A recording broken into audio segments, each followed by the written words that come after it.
Welcome to LCS Talks. I'm Berkley Glazer, and I'm the principal of Langley Christian Middle School.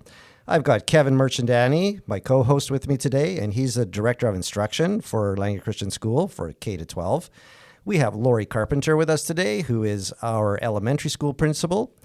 And joining us today, we're so excited to be joined by Dr. Lynn Swaner, who is the Chief Strategy and Innovation Officer at ACSI. Lynn Swaner leads initiatives and develops strategies to address compelling questions and challenges that Christian schools are facing. Prior to joining ACSI, she served as a Christian school administrator, a graduate professor of education, and currently serves as a Cardis Senior Fellow. She's the lead editor and co-author of a number of different books, including Flourishing Together, A Christian Vision for Students, Educators, and Schools, and Mindshift, Catalyzing Change in Christian Education. She received her Ed Doctorate from Teachers College, Columbia University in New York City. And Dr. Swaner has had the opportunity to come out and speak at the Christian Schools Conference this past year.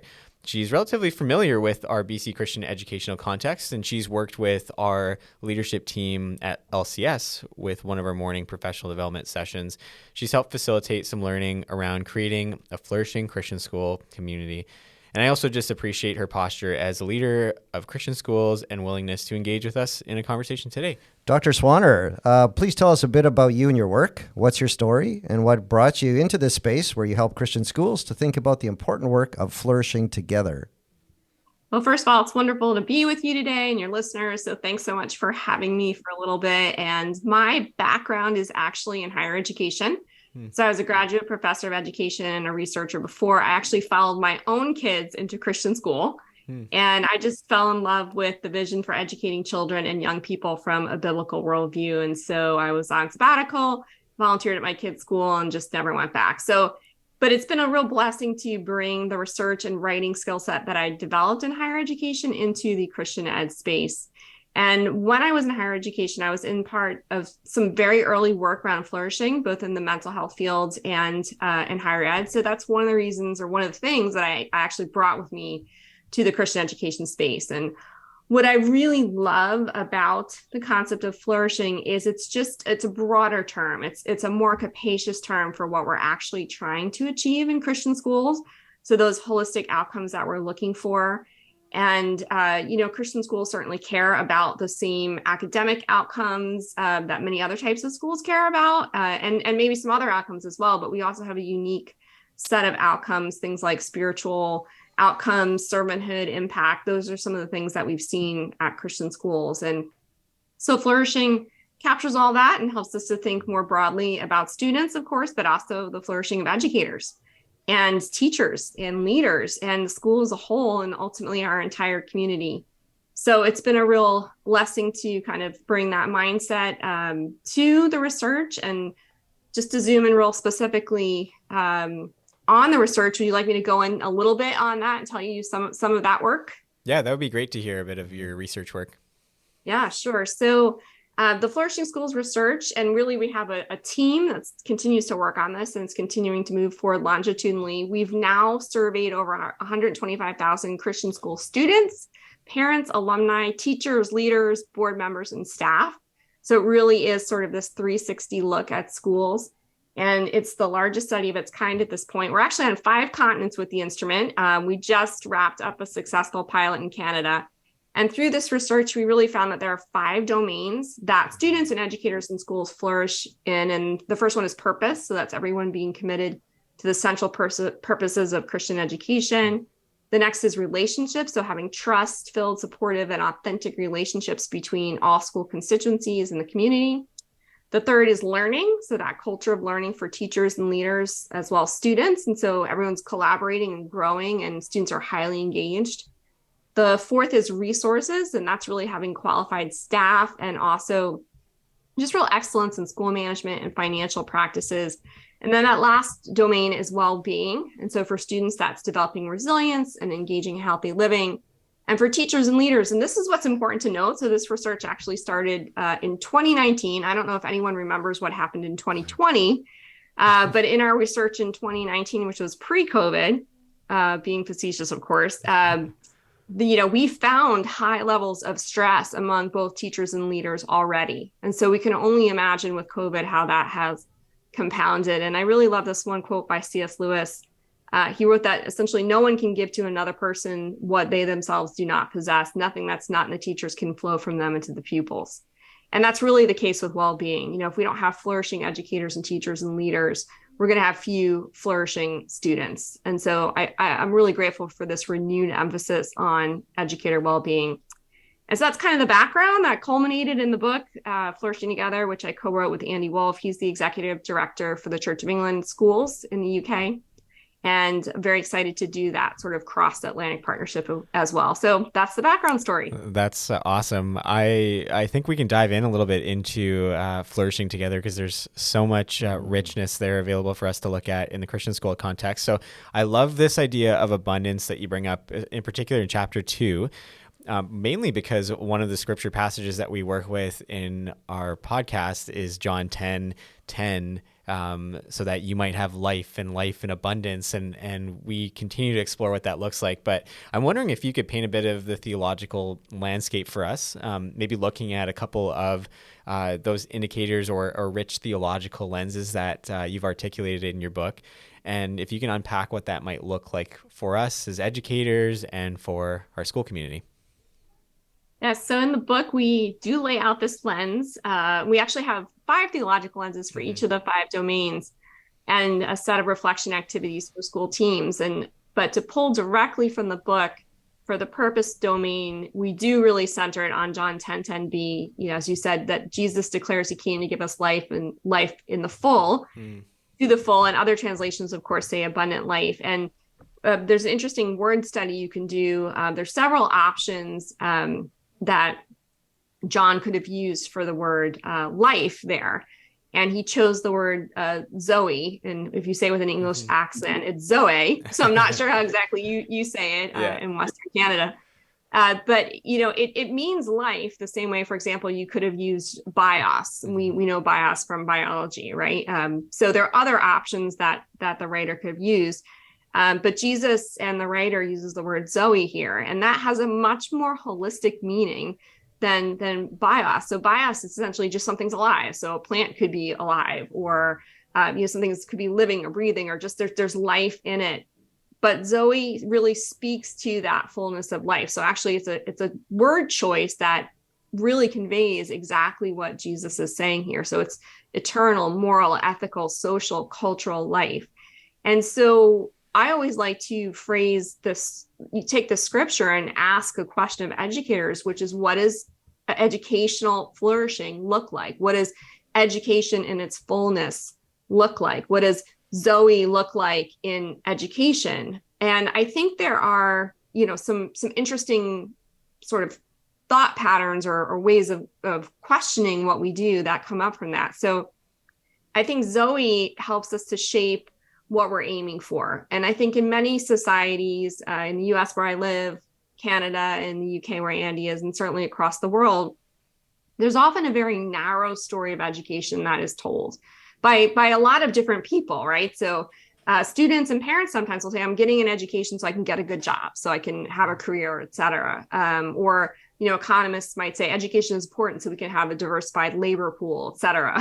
So there's just these sort of narrow stories. And when we look at an education for Zoe, for that life in all its fullness, it's just in stark contrast.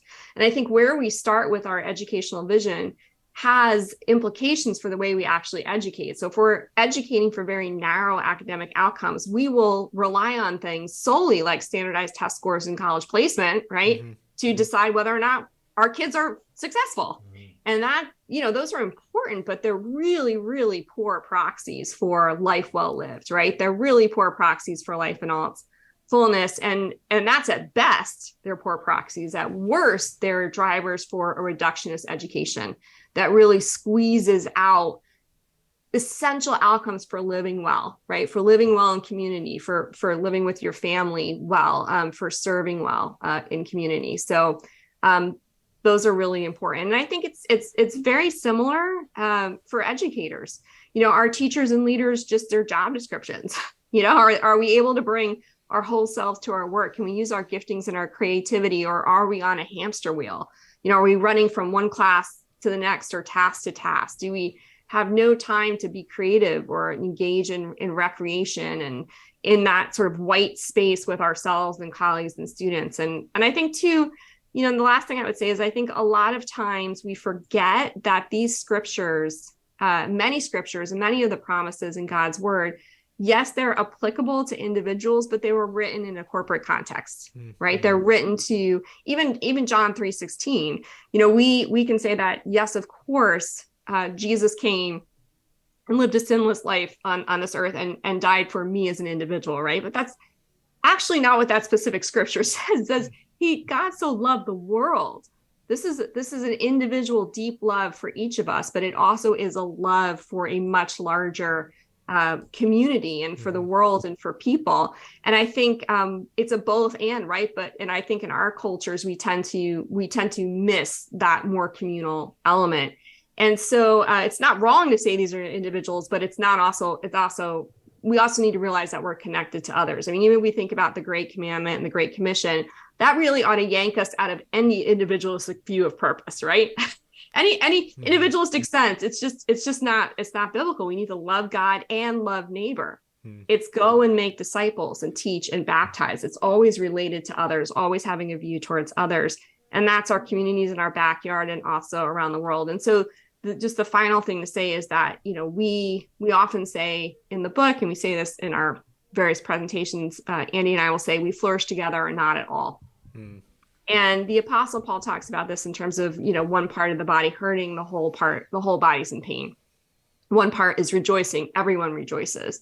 And so this call to flourishing, this call to Zoe, is, yes, individual, but it's also collective. It's also corporate. And that's why in our work, we really emphasize the fact that it is all of us together.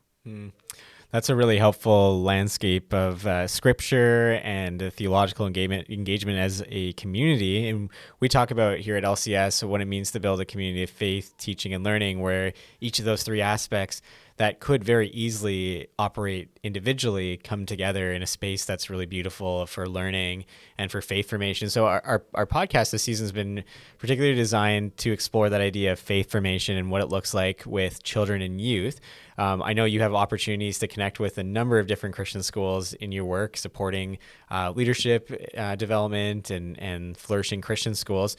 I'd love to look at, in particular, in chapter 4, where you talk about flourishing relationships, and hear a little bit about some challenges and ideas that you have, maybe some stories or examples of how we work towards implementing things like a Bible curriculum that we've really newly developed, offering chapels, having student life activities, engaging as a student body, some of those really faith formational activities in a formal kind of sense. Any examples of what that looks like in particular to be able to not just flourish individually, but together?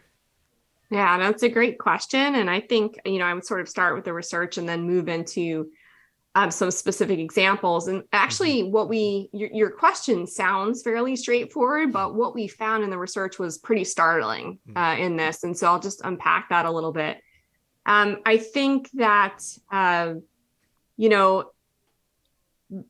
let me just sort of walk us through. So we looked at a number of different constructs, and one of the most important things that we looked at, obviously, was spiritual formation. And we specifically asked alumni whether or not they were continuing to walk with God. And these are alumni of all different, it could be recent alumni, much later. Remember, we've got tens of thousands of people involved in the survey.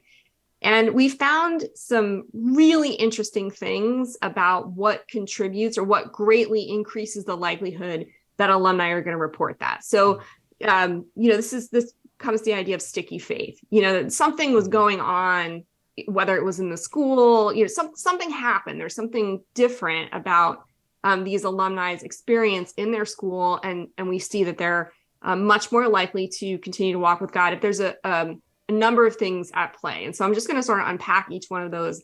And it gets pretty surprising as we go through. So, but it has implications, Kevin, for what you were saying about curriculum, et cetera. Mm-hmm.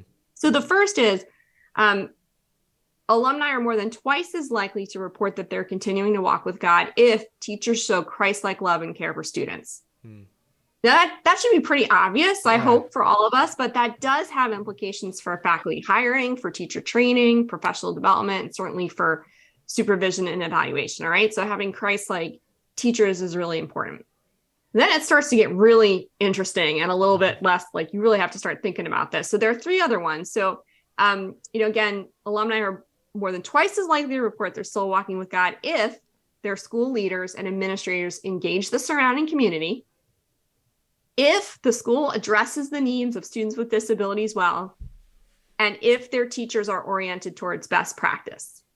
Now, none of these three inputs, okay, community engagement, meeting the needs of students with disabilities, and teachers' orientation towards best practice, would traditionally be thought of as ways to improve spiritual outcomes of Christian school students, right? I mean, that's not where we would go. But the research shows otherwise. And I think there's some reasons for this, and I'll tie it again into your question. We don't know exactly why these are correlations, but it's possible that my hunch is that these inputs really demonstrate biblical principles in action for students. So in other words, at alumni whose schools and educators engage the community, maybe through efforts like service learning, you asked, different approaches. When schools care well for all students who remain in the image of God, and when everyone is striving for excellence, I think those alumni may have witnessed powerful examples of what it means to live out the gospel in their own lives. And so that's really, really powerful. So I think schools that are looking to improve their spiritual outcomes as they look at their Bible curriculum, their chapels, their student life, and advisory, you want to make sure that those things, loving your neighbor, your community, having opportunities to live out our faith and not just learn about our faith, are really important. And so I think the takeaway is that our curricula, our programming ought to give real life experiences for students to see their teachers and leaders living out their faith, and then opportunities for them to learn to do so as well. So whether it's service learning, there's many different approaches to this, but making sure that those curricula, those chapels are sort of real and authentic, and that kids are really getting the opportunity to learn how to live out their faith in real life. That's awesome. Any stories, examples, schools that you've worked with that you think kind of embody some of these different practices that you've seen? Yeah, so actually, I love to share the story of a school in Canada. And so this is actually Halton Hills Christian School. It's located outside of Toronto. And we share this story in the book. And they are a grade K-8 school. And what they did is essentially, and this is going to sound so simplistic, but it's really profound. They did a year-long it was pro-D, but it was also something that they asked of themselves for instruction, curriculum. And they asked, what does love require? So this is sort of, I think a number of them had read, including the high school, had read Bob Goff's book, Love Everyone Always. And so they asked that question of everything, of how they interacted with parents, of how they interacted with students, everything that they did. And when they started asking that question, it actually transformed a lot of their practices, to your question. And so they found that their students wanted to serve their communities more deeply. So for example, there's one story that we talk about in the book where they had the kids, and these are like grade 4 kids, grade 5 kids, had been watching the news or at home and had heard about, at the time, there was a mosque that was bombed in Christchurch, New Zealand. And the kid said, what does love require? What does love require of us to do? And so they actually ended up reaching out to a Muslim school across the town saying, hey, let's have a play date. Because they said, if we could get to know one another, if we could meet one another, maybe we wouldn't all be so afraid. And so they ended up having a play date. They ended up sponsoring, I think, someone who's recently trying to emigrate to Canada from a different part of the world. And so I think there are lots of different examples of service learning and of reaching out and loving our neighbors, or meeting people from different schools and collaborating. But I think, we really have to go back to the why first. A few years ago, I co-authored a book called Bring It to Life, and it was on service learning. And that's a bit of a guidebook. So there's some very specific suggestions in there. I also would recommend Teaching for Transformation. You may have heard of that. That's a biblically based pedagogical philosophy approach and program. There are many schools in Canada that use that. And they're one of their tag phrases is sort of real work that meets real needs for real people. It's the same idea, right? It's the same idea. Let's get our school community, and that's students and that's parents, that's our teachers. Let's all get moving together to live out our faith alongside each other, that life on life impact. And like I said, that's what our research has shown has a real impact. I think it's something we haven't always focused on in Christian schools. And I don't think it's just Christian schools, by the way. So before I came to Christian education in the higher ed space, I was trying to work with universities to have some of these real life experiences, these service learning and internships. How do we get students kind of out of the ivory tower? They need to know content, certainly, but they also need to know how to apply it and to live it and to ignite their passions. And in the Christian school context, to really, understand how God has created them. What are the good works he's appointed for them to walk in beforehand? So there's lots of resources out there, I would say, to schools and educators and families too, understand, figure out your why, and then you'll be able to easily grab a hold of different approaches that are out there. Definitely. In my previous role, I worked with a Christian school that I worked quite closely with your Bring It to Life, and the value of service learning. It's so evident in what you're sharing here too. And for our listeners that have been following along with our K-12 Bible curriculum journey, that's a next step in terms of what we're working towards as we build out our service learning opportunities and experiential and formational learning experiences. You were speaking a little bit about community engagement and the importance of that in the impact we have on our students. How do you see how we can support our K-12 educational staff and parents in their efforts to encourage faith formation in our students? Yeah, I think that one of the biggest things to do, and this is one of the lessons actually from the service learning book, is to create space and time.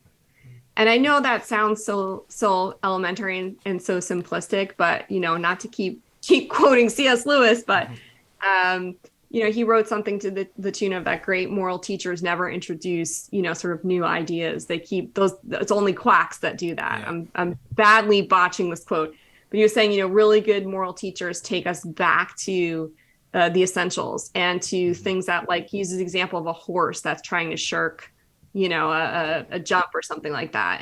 And so I think that, we're oftentimes looking for and programs and structures and curricula are so important. I mean, I love them and I love assessing and evaluating them, but families today are really in a rush. I mean, I have 3 kids. We are in a rush. Education is in a rush. Our societies are in a rush. And so I think creating that open time, that open space for people to dream, to imagine, to fellowship. I think bringing families in on conversations around what are stress points in the school. How can we support you better? I think a lot of times when I was a school administrator, I made a lot of assumptions about families and parents without actually having conversations with them.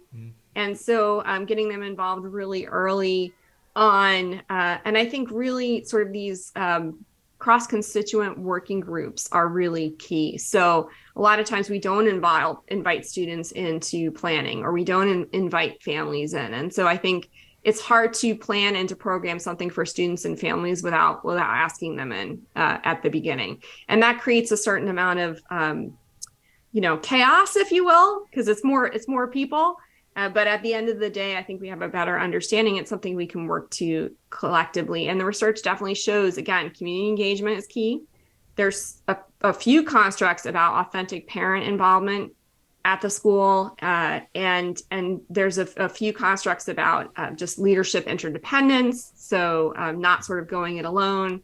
And so I think really just making schools human places again, where we really are coming together, particularly Christian schools, we're coming together with a shared purpose and gathering around that and giving ourselves that time and that space to be in fellowship, to be in community with one another. And everything in our societies is going to push against that. Everything is, give it to me and give it to me yesterday. But creating that space. And I do worry, and I'm sure that you do as well. I think through the pandemic, we did slow down a little bit. I don't know how things are there on the West Coast, but I will tell you they are breakneck speed once again. Yeah, over here on the East Coast. Yeah, we're on the West Coast here. We're still on the treadmill, I would say, as well too. So that's a great reminder. Yeah. So I think we need to be really intentional One of the really interesting studies, this is not research that I did, but Dr. Matt Lee, who's our director of research, and some of his colleagues did, was actually on Sabbath practices in Christian schools, which is fascinating.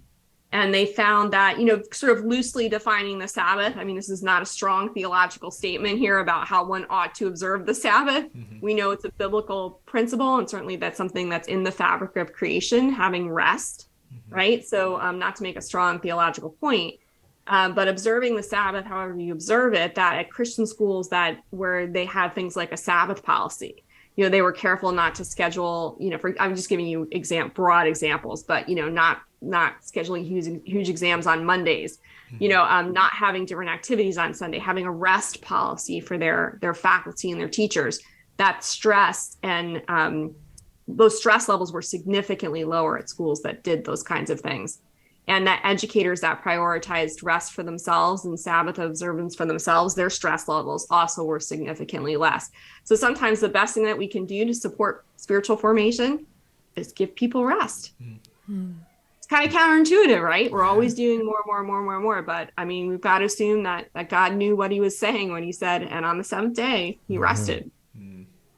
Yeah, I love that point that you bring out, that it's in our fabric, it's in our DNA to have that Sabbath built in. Awesome. Dr. Swaner, I'd love to hear about your encouragement to Christian school education leaders, as we're tasked with responsibility towards much of what we see in your work as leadership for flourishing together. Is there something there that you can share? Yeah. So the first thing I'd recommend is a resource that we put together about a year ago on leadership for flourishing, and it really unpacks the questions around what is the leader's responsibility. And I'll give that link in a minute, and anyone can go ahead and download it for free. But really, we look at three different levels of, I think you might call them dispositions or behaviors, if you will, for leaders. So there are three different levels. The first is leader specific. So if you're a leader, this means things that you embody, that you model. So for example, your own well-being. That would be a good example. So are you taking lunch? Are you taking a walk around the campus? I know your listeners can't see it, but I can see some lovely green space, it looks like, and picnic tables out there. Are you all doing this podcast? Do you take a break out there? Do you model that for folks during the day? The next level is leader directed. So these are things over which leaders have a good amount of control. So for example, professional development, you can sort of set the schedule, et cetera. And then there's leader shaped. And these are the cultural pieces that we as leaders shape indirectly. So for example, really quickly, engaged learning is one. So we know that teachers have most of the, if I can use this term loosely, control over what happens in the classroom. Now, hopefully they're sharing that with their students and with their peers. But leaders can help to shape what the classroom looks like, not directly, but indirectly. And most of the constructs, the 35 constructs that we identified in the research, fall into that third category, which is culture shaping. And that's really significant. So leaders can do things like help provide feedback and encouragement, set expectations, make space for collaboration, et cetera. So most of what we do is to shape culture. And it's really important to spend some time reflecting on that. So in this document, there's a set of reflection guides for school leadership teams. I would encourage teams to go through that. We even have a reflection guide for boards of trustees, which is really unique for boards to be able to go through and say, how do we actually support flourishing? So really quickly, you can go to acsi.org/thought-leadership, and then click on the Flourishing Schools Research tab on the left, and then on the FSCI leadership report, and download that. And that will really help to walk folks through, what does this actually look like for me as a leader? That's awesome. Awesome. Thank you. When you think about a vibrant faith learning community that is actively engaged with leadership for change and innovation, how would you describe that? What would that look like? Yeah, there's so many things we could point to here, but I think I would probably pick two aspects. Two things that I have seen and that I would expect to see. And the first thing would be a holistic focus on flourishing. So that would be evident in educational experiences. It would be evident in relationships between school constituents, and really evident in what gets valued and what gets measured at the school. So there would be a broader sense of what education is for. So for that life in all its fullness, and that would be something that is evident. And I think we ought to ask ourselves, okay, how would you know? If it's evident, how do you actually know? So I'm a huge data geek, and certainly we have many schools, as I mentioned, in Canada that have taken our Flourishing School Culture instrument. So that's one way to do it. But I want to give a simpler idea, something that you all can leave that room right now and go do. And we talk about this in the book at the end, and it's called Walks in the Garden. And so this activity is take a group of folks from your school. I like to do it with cross constituents, so teacher, leader, student would be great, family would be great. And this is not evaluative. So you got to kind of get rid of that evaluative mindset and just take a walk around the campus and just note things like, this is a place that we see flourishing, just like a gardener would say, I see that this is in bloom. I see that something is growing here, and this is great. And it's sort of doing really well. Maybe there's an area of the school or something that you see that you're like, you know what, I think with some water or just some pruning even, it just needs some tending and we could see some more growth there. And then how often do we actually stop things, right, in education? So maybe we need to stop doing something and to allow room for more growth. And so I think getting in that habit of just walking around, and we could call this leadership by walking around, right? But this is different. This is where we're taking a team and saying, where are we looking for growth, and how can we help to encourage growth? And it could be even in small things. How are kids passing each other in the hallway? Are they engaging? Again, is our teachers taking breaks? What's happening? What's the impact of the schedule on our folks? And so I think that's just that walk in the garden, and doing it maybe once a month or so with different people, and then having time to debrief. I think it's a fascinating way to look for those places for life in all its fullness in the school. Mm-hmm. And the second thing I would say is I'd go back to our theme of community engagement, which is how engaged is your school, is one school specifically with other schools. And kind of end with this image. We talk about in the book the idea of a leader being a reservoir of hope. And a reservoir is a body of water that gets drawn down to supply water somewhere else, often to like a metropolitan area. I actually live right near a reservoir on the east coast of the U.S. that supplies Philadelphia's water supply. And when that reservoir is full, it's absolutely beautiful. It is flourishing. It's thriving with life. There are like birds, there's turtles floating on logs. I mean, it's beautiful to walk alongside. We actually bought our house while it was full, which I'm glad for, because the next summer it was not. It was depleted. It was muddy. There was no water. It was like dried up. And I mean, to be really honest, the wildlife was gone. We missed the turtles, and it kind of smelled. I mean, to be really honest, you did not want to go close to it. And I think that's a really good image for a community, right? And for an individual leader, but all of us together is like, we are reservoirs and we're constantly giving out to others. What are we doing to replenish? What are we doing to let that water flow back into us? And there's lots of spiritual analogies, right, for that. But certainly, I think we need to be with one another. We need to be networking and collaborating and connecting with if you're a teacher, with other teachers, with other schools, if you're a leader, with other leaders, so that you're constantly being replenished. If we cut those streams off that feed that reservoir, we will not have anything to give, and we will become depleted. And so I think it's up to us to stay connected so we can be refilled, so that we can in turn help others to flourish. I love those images of flourishing communally and leading and noticing. And what I think has really challenged me here, we often use the language of going on a learning walk for our own learning, as if it's for our own benefit. And one of the things I love about Lori's practice is she is so dedicated to even a couple times a week getting into classes, seeing, observing, noticing the changes, connecting and building relationships. And so, Lori, I'd love for you to share just a little bit about what's impacted you in your time being a principal here at LCS, and what your experiences of the learning walks are, just kind of in response from what you've heard here. Well, it's interesting what you bring up, Kevin and Dr. Swaner. I really appreciated hearing your comments about garden walks. It's really been a great opportunity to walk into people's classrooms and see what is great and celebrate those things and encourage teachers within that. And I appreciate your comments and thinking about, I wonder how that could look when I bring other teachers into that process with me to wander around with me, or students, or I don't know, parent or board member, or just different aspects of our community, and how that might just expand that focus and that whole community engagement piece of flourishing together. You've offered a really broader view of spiritual formation together and not just individually. It just widens the scope, right?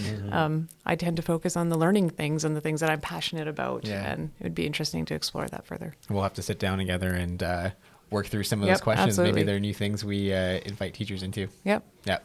And that's great.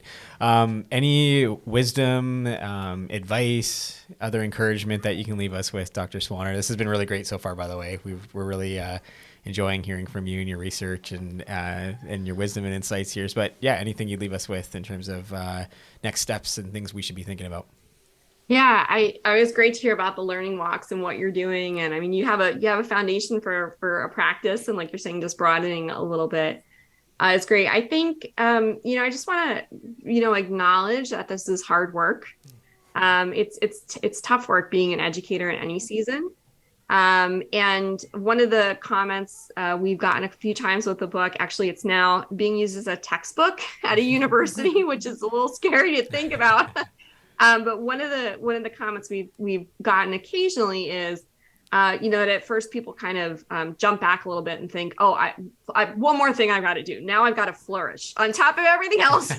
I've got to flourish. And it's really important to point out, when we think about the passages in Jeremiah 17, about how, those who trust in the Lord will be like a tree planted by the water, by the stream. And even though, there's heat and there's drought, they're still bringing forth their leaves. And I think that's a beautiful picture, because we're going to have challenges. We're going to have difficulties. This is not an easy field. Anytime that we are engaging with people in general, with religion, with education, with children, with money, I mean, all of those are sort of thrown in together here. And it's not easy. But that the Bible gives us this beautiful picture of flourishing in the midst of challenge. And so flourishing is not one more thing we have to do. It's not when everything is going perfectly or smoothly. If you stick around in education long enough and in life long enough, you realize that, Jesus said, in this world, you're going to have trouble, but take heart, I've overcome it. And so I think that's the one of the key takeaways is it's not one more thing that you need to do. In fact, it's a mindset, it's a mentality, and it's an empowering, if I can say that, to be able to flourish in the midst of challenge, to be able to actually take some action and look proactively even at your environment and say, how can we shape this environment in a more healthy way for human flourishing? How can we shape this educational experience? So it's not a powerless or passive kind of sitting back like, yeah, I got to flourish in the midst of this difficulty and there's nothing I can do. There certainly are things that we can do, but it's not one more thing we have to do. And so that's really important. We've heard from a lot of folks that the book in a lot of ways has kind of called them back to their educational first love, if you will. No one really gets into this field to have to deal with crises and pandemics and instructional crazy new technology that's coming out all the time, but that's the reality. And so how do we sort of keep our why in focus? How do we keep that centered is really important. So it's been a real delight to be able to help to call people back to that, and then certainly in the midst of what's been a very, very difficult few years. That's awesome. I would love to throw this back to Berkley and Lori for some kind of closing reflection. What are you taking with you for your campuses, little small subset communities of LCS fitting in with our wider community of faith, teaching and learning? What would be a question maybe you're left with, or something that provoked your curiosity? Well, I love what you said about even just looking out my window with these beautiful picnic tables, and they're empty right now. But to just model flourishing by just being out there and being proactive about that. And that's something that I'm definitely going to encourage and take some people out there and just be in community and model that. Awesome. You spoke earlier on about the different, I forget what you called them, different facets that came out in your research about community engagement and best practice and forget what the other one was. But you were saying how they were not specifically Christian formation or biblical teaching kind of things, but that those things spoke to the experience of students. And it just really struck me how when students feel valued and belonging, that's the thing that draws them into community and gives you credibility as a teacher and educator to speak that love of Christ into them. And that, I think, is just really profound. All right. Well, Dr. Swaner, we want to thank you so much for joining us today. We also want to thank our listeners for tuning in. And we want to remind our listeners that we want to remain interactive and we want to hear your cares and concerns. You can reach us at our email, podcast@langleychristian.com. Thanks for listening.